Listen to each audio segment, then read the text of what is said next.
አሁን ላይ በርካታ ወዳጅ አለን በቂ ገንዘብ ሆነ ተጥቃለን ጠቅላይ ሚኒስትር አብይ አህመድ ማንንም መከት የሚችል ኃይል ገንብተናል ሲሉ የሰጡን ቃል እንመለከተዋለን። ጄኔራል ታደሰ ወረደ የህወሓትን ጦር ሊያስከፋ ይችላል የተባለው ውሳኔ መወሰናቸው ተሰምቷል። ሌላኛው ጉዳያችን ነው። አምባሳደር ዲና ሙፍቲ ስለ ኤርትራ ጦርና ኢትዮጵያ ውስጥ ለሚደግፏቸው ኃይሎች ተጨማሪ መረጃ ሰጥተዋል።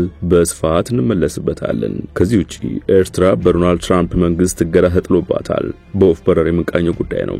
ሌሎች ጉዳዮችም ተካተዋል። አክብሮታዊ ሰላምታ በያላችሁበት ይድረስ የተወደዳችሁ ሸገር ታይምስ ቤተሰቦች እንዴት ናችሁ? የዕለቱ መረጃ ጥንቅራችን አዳዲስ ክስተቶች ተካተውበት እነሆ ጀምሯል። በመግቢያችን ላይ ያዳመጣችኋቸውን አበይት ነጥቦች እንደሚከተለው በዝርዝር እንመለከታለን። አብራችሁን ቆዩ።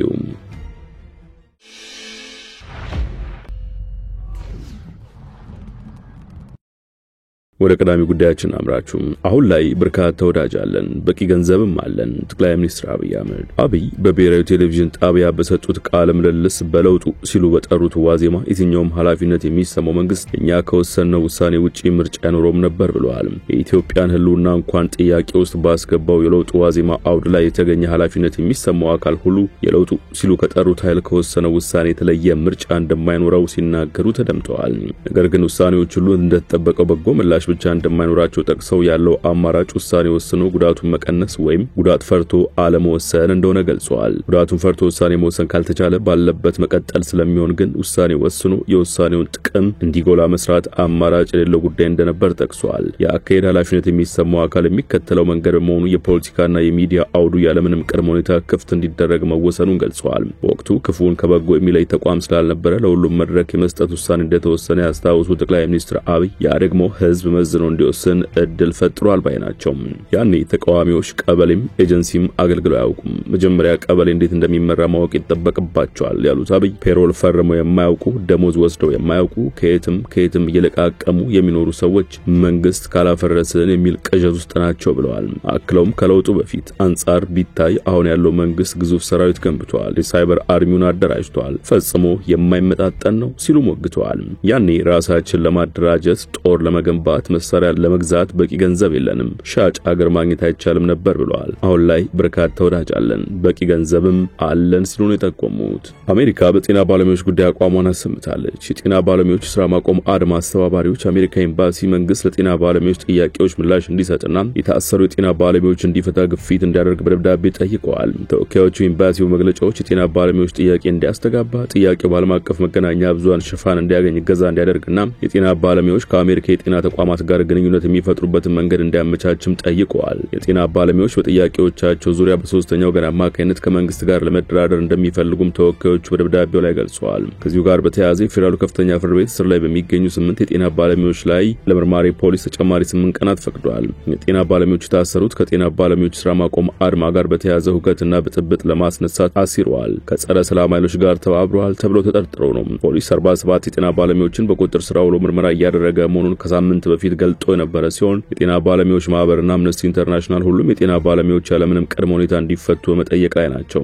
ሸገር ታይምስ ባደረገችው ማጣራት የሥራ አድማ ተደርጎባቸው የነበሩ በተለያዩ አካባቢዎች የሚገኙ የመንግስት ሆስፒታሎች ወደ ስራ እየተመለሱ ይገኛሉ። በጥቁር አንበሳ ሆስፒታል ትናንትናና ከትናንት በስቲያ ባሉት ቀናት የማዋለጃ ሐኪሞች ወደ ስራቸው እየተመለሱ ነው። እስካሁን በደረሰን መረጃ መሰረት በጥቁር አንበሳ ሆስፒታል ወደ 19 የሚሆኑ ሐኪሞች ወደ ስራ ገብተዋል። አምባሳደር ዲና ሙፍቲ ስለ ኤርትራ ጦርና ኢትዮጵያ ውስጥ ለሚደግፉ ኃይሎች ተጨማሪ መረጃ ሰጡ። የኤርትራ መንግስት ጦሩን ከኢትዮጵያ ሉዓላዊ ግዛቶች እንዲያስወጣ ዓለም አቀፉ ማህበረሰብ ጫና እንዲያደርግ ጥሪ ያቀረቡት አምባሳደር ዲና የያዟቸውን ግዛቶች በተመለከተ ከቢቢሲ ለቀረበላቸው ጥያቄ እነሱ ያውቋቸዋል ሲሉ ተናግረዋል። አምባሳደር ዲና ሙፍቲ ሆርን ሪቪው በተባለ ድረገጽ ላይ የኤርትራ መንግስት ወታደሮችን ከኢትዮጵያ ግዛቶች እንዲያስወጣ መጻፋቸውን ተከትሎ የኤርትራ ወታደሮች በየትኞቹ ቦታዎች ውስጥ እንደሚገኙ ለቀረበላቸው ጥያቄ ነው ይህንን ምላሽ የሰጡት። አምባሳደሩ ይህንን በዝርዝር ለመናገር በጣም አስቸጋሪ ነው፣ ይሄ የቆየ ነገር ስለሆነ ይህንን በዚህ ደረጃ እነሱ ያውቁታል ብሎ ማለፍ ይሻላል ሲሉ ግዛቶቹን በስም ሳይጠቅሱ አልፈውታል። በሰሜኑ ጦርነት ከኢትዮጵያ መከላከያ ጋር የተሰለፈው የኤርትራ ጦር የነበረውን ተሳትፎ በተመለከተ ዓለም አቀፍ መገናኛ ብዙሃንና የመብት ድርጅቶች ተደጋጋሚ ሪፖርቶች ሲያወጡ መቆየታቸው ይታወሳል። እንደዚህና ምንጭ ከሆነ በወቅቱ የውጭ ጉዳይ ሚኒስትር ቃል አቀባይ የነበሩት ዲና ሙፍቲን ጨምሮ ሌሎች የመንግስቱ ባለስልጣናት የኤርትራ ወታደሮች በጦርነቱ የተሳተፉ ነው መባላቸውን መሰረተ ቢስ በማለት ሲያጣጥሉ መቆየታቸው አይዘነጋም። የኤርትራ ወታደሮች መቼ እንደገቡና የያዟቸው ቦታዎች የትኞቹ የትኞቹ እንደሆነ መጥቀስ አይቻልም ወይ በሚል አምባሳደሩ ተጠይቀው ነበር። በተወካዮች ምክር ቤት የውጭ ጉዳዮች ቋሚ ኮሚቴ አባል የሆኑት ዲና በጣም አስቸጋሪ ይሆናል፣ ይህንን በተመለከተ ስታቲስቲካሊ ምንም የለኝም በሚል የኤርትራ ወታደሮች የትኞቹን ግዛቶች ለመያዛቸው ምላሽ ሳይሰጡ ቀርተዋል። ከአራት ዓመታት በፊት መመስረቱንና በአፍሪካ ቀንድ ጉዳዮች ላይ ጥልቅ ትንታኔ የሚሰጥ መድረክ እንደሆነ በድረገጹ ላይ የጠቀሰው ሆርን ሪቪው ላይ በወጣው ጽሑፋቸው አምባሳደር ዲና ሙፍቲ የኤርትራ ወታደሮች የኢትዮጵያ ሉዓላዊ ግዛቶች ለቀው ከመውጣት በተጨማሪ የኤርትራ መንግስት ለታጣቂ ኃይሎች የሚያደርገውን ድጋፍ ጠቅሰዋል። አምባሳደሩ በዚህ 834 time to tend to matters at home በሚል ርዕስ ባወጡት ጽሑፋቸው የኤርትራው ፕሬዝዳንት ለኢትዮጵያ መንግስት ተቃዋሚ ታጣቂ ኃይሎች ድጋፍ ከመስጠት እንዲታቀብ ዓለም አቀፉ ህብረተሰብ ግፊት እንዲያደርግ ጠይቀዋል። የኤርትራው ፕሬዝዳንት ይደግፏቸዋል ያሏቸውን ታጣቂ ኃይሎች ማንነት በተመለከተ ተጨማሪ ማብራሪያ እንዲሰጡ አምባሳደር ዲና በዜና ምንጮች ጠየቁ ሲሆን እሳቸውም እነሱ ያውቁታል የሚል አጠር ያለ ምላሽ ሰጥተው ለሁለቱም ሀገራት ሰላም ነው የሚያስፈልጋቸው በሚል ለሰላም አጽንኦት ሰጥተዋል። ለሁለቱ ሀገራት ሰላም መከባበርና አብሮ መኖር ነው የሚያስፈልጋቸው። ነገር ግን ከዚህ ውጪ የሚሆነው ነገር መገፋፋት፣ መጣላት፣ መወጋጋት አያዋጣም። በምስራቅ አፍሪካ ሰላም መፍጠር የግድ ለሁለቱም ሀገራት ሰላም ለህዝቦች ጠቀሜታ አለው ብለዋል።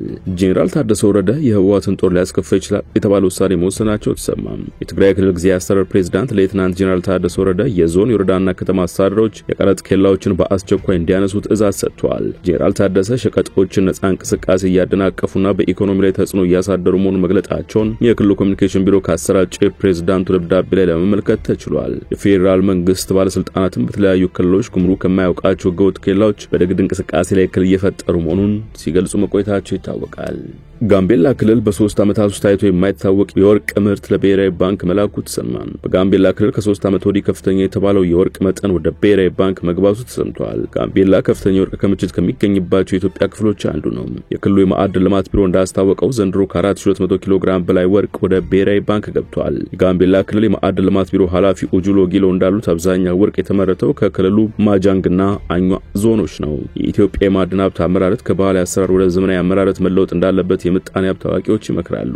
በክልሉ ዲማ ወረዳ፣ ጎግ፣ አቦቦና ሌሎች ወረዳዎች ወርቅ በብዛት የሚገኝባቸውና እስከ ከፍተኛ መጠን ያለው ወርቅ ከእያንዳንዳቸው ወደ ባንክ መግባቱን የጀርመን ድምጽ ዘገባ ያሳያል። በዚህ መሰረት ከክልሉ እስካሁን ከ40 ኩንታል በላይ ወርቅ ወደ ብሔራዊ ባንክ መግባቱን የክልሉ ማዕድን ሀብት ልማት ቢሮ ኃላፊ ኡጁሎ ጊሎ ተናግረዋል። ባለፉት ዓመታት በህገወጥ መንገድ ወርቅ በመሸጡ ወደ ባንክ ይገባ የነበረው የወርቅ መጠን ቀንሶ እንደነበር የተናገሩት ኃላፊው የወርቅ ምርት የሚገኝባቸውን አካባቢዎች ሰላም ችግር በመፈታቱ እንዲሁም ለአምራቾች የሚከፈለው ዋጋ በመጨመሩ ወደ ባንክ የገባው የወርቅ መጠን መጨመሩን አብራርተዋል። በክልሉ በ2016 3 ኩንታል ገደማ ወርቅ ወደ ባንክ መግባቱም ተገልጿል። በኢኮኖሚ ያደጉ ሀገራት መሰረታቸው የማዕድን ሀብትና ሌሎች ተፈጥሮ ሀብቶችን በማልማት እንደሆነ የሚናገሩት የምጣኔ ሀብት ምሁራን ኢትዮጵያ ዘርፈ ብዙ ማዕድናት ያሏት ብትሆንም የአመራር ዘዴው ባህላዊ በመሆኑ የአገሪቱን ኢኮኖሚ ከማሳደግ አንጻር ዝቅተኛ መሆኑን ገልጸዋል። የምጣኔ ሀብት ምሁር የሆኑት ዶክተር ጉቱ ቴሶ በማዕድን ዘርፍ በተለይም የወርቅ ምርት ላይ ይስተዋሉ ከነበሩ ችግሮች አንዱ ለአምራቾች የሚከፈለው ገንዘብ አነስተኛ መሆን፣ ወርቅ በኮንትሮባንድ መልኩ እንዲሸጥ ከፍተኛ ሚና እንደነበር አመልክተዋል። በተጨማሪም አሰራሩ ባለመዘመኑ አብዛኛው አሁን በባህላዊ ዘዴ የሚሰራ በመሆኑ በምርቱ መጠን ላይ ተጽዕኖ እንዳለው በመግለጽ ለወርቅ አምራቾች የተደረጉ የዋጋ ማሻሻያዎች ምርቱ ወደ ባንክ እንዲመጣ አድርጓል ብለዋል። በተለይም በአፍሪካ እንደ ደቡብ አፍሪካ፣ ቦትስዋናና ናይጄሪያ ያሉ ሀገሮች የማዕድን ዘርፍ አሰራር መዘመኑንና የሀገራቱን እድገት እየጨመረ እንደሚገኝ በማንሳት በኢትዮጵያም የከበሩ ማዕድናት የሚገኝባቸውን አካባቢዎች በመለየት በጥናትና በዘመናዊ መንገድ በማልማት የሀገሪቱን ኢኮኖሚ ማሳደግ እንደሚቻል አብራርተዋል። ከዚህ ቀደም በነበሩት አሰራሮች ወርቅ ከኢትዮጵያ በኮንትሮባንድ መልክ ወደ ሱዳንና በኬንያ በኩል ይሸጥ እንደነበር የገለጹት ኃላፊው ይህ ከቅርብ ጊዜ ወዲህ ቀንሷል ብለዋል። የጋምቤላና ቤኒሻንጉል ጉሙዝ ክልሎች በዚህ ዓመት እስካሁን ከ70 ኩንታል በላይ ወርቅ ወደ ብሔራዊ ባንክ መግባቱ ተገልጿል። በጋምቤላ በ2015ና 16 ወደ ብሔራዊ ባንክ የገቡ ወርቅ መጠን ከ1000 ኪሎ ግራም በታች እንደነበርና በጣም አነስተኛ እንደነበር ከዚህ ቀደም መዘገቡ ይታወሳል።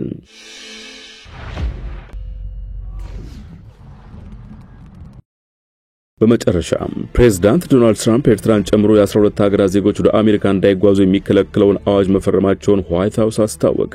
ፕሬዝዳንቱ የጉዞ እገዳ የጣሉባቸው ሀገራት የአፍሪካ ቀንዶቹ ሀገራት ኤርትራና ሶማሊያን ጨምሮ ሱዳን፣ አፍጋኒስታን፣ ኢራን፣ ቻድ፣ ዲሞክራቲክ ሪፐብሊክ ኮንጎ፣ ሄይቲ፣ ኢራን፣ ሊቢያ፣ ኢኳቶሪያል ጊኒ፣ ማይናማርና የመን ናቸው። ፕሬዝዳንቱ የብሔራዊ ደህንነት አደጋን በመጋለጥ የወነጀሏቸውን እነዚህ ሀገራት ዜጎች ላይ የጣሉት የጉዞ እገዳም ከሰኔ 2 ቀን 2017 ዓ.ም ጀምሮ ተግባራዊ ይሆናል። ከነዚህ ሙሉ የጉዞ እገዳ ከተጣለባቸው ተጨማሪ 7 ሀገራት ብሩንዲ፣ ኩባ፣ ላኦስ፣ ሴራሊዮን፣ ቶጎ፣ ቱርክሜኒስታንና ቬኔዙዌላ ከፊል የጉዞ እገዳ ተጥሎባቸዋል። ፕሬዝዳንት ትራምፕ ለዚህ ጉዞ እገዳቸው መነሻ የሆናቸው በቅርቡ በኮሎራዶ የተፈጸመን ጥቃት ዋቢ አድርገው የውጭ ዜጎች ወደ አሜሪካ በሚገቡበት ወቅት በአግባቡ ማንነታቸው ሳይጣራ መሆኑን ያሳየ ነው ሲሉም ትሩዝ ሶሻል በተሰኘው ማህበራዊ ሚዲያቸው ላይ በለጠፉት ቪዲዮ ተናግረዋል። ግለሰቡ ለእስራኤል ታጋቾች ድጋፋቸውን ለመግለጽ በወጡ ሰልፈኞች ላይ ጥቃት ፈጽሟል ተብሏል። ጥቃቱን ፈጽሟል የተባለው ግብጻዊ ዜግነት ያለው ሲሆን ግብጽ በዚህ የጉዞ እገዳ አልተካተተችም። ትራምፕ በተጨማሪም በጊዜያዊ ቱሪስት ቪዛ ወደ አገሪቱ መጥተው የሚቆዩ ሰዎችን በተመለከተ አንፈልጋቸው ሲሉ ተናግረዋል።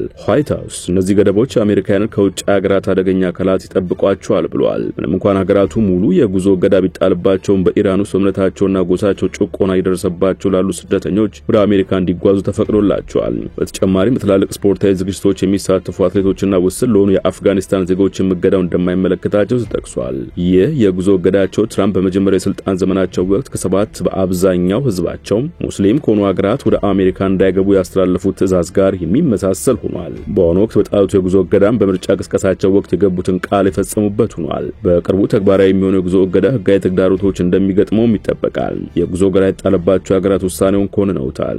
ቬኔዙዌላ የትራምፕ አስተዳደርን ዓለም በእኛ ዛቢያ ብቻ ትዞራለች ብለው የሚያስቡ ብሪተኞች ማለት ገልጾታል። ጎረቤት ሀገር ሶማሊያ በኩል የተነሱ ስጋቶችን ለመፍታት ውይይት እንደምታደርግ ቃል ገብታለች። ጥንቅራችን አበቃ። በያላችሁበት ሰናይ ጊዜ።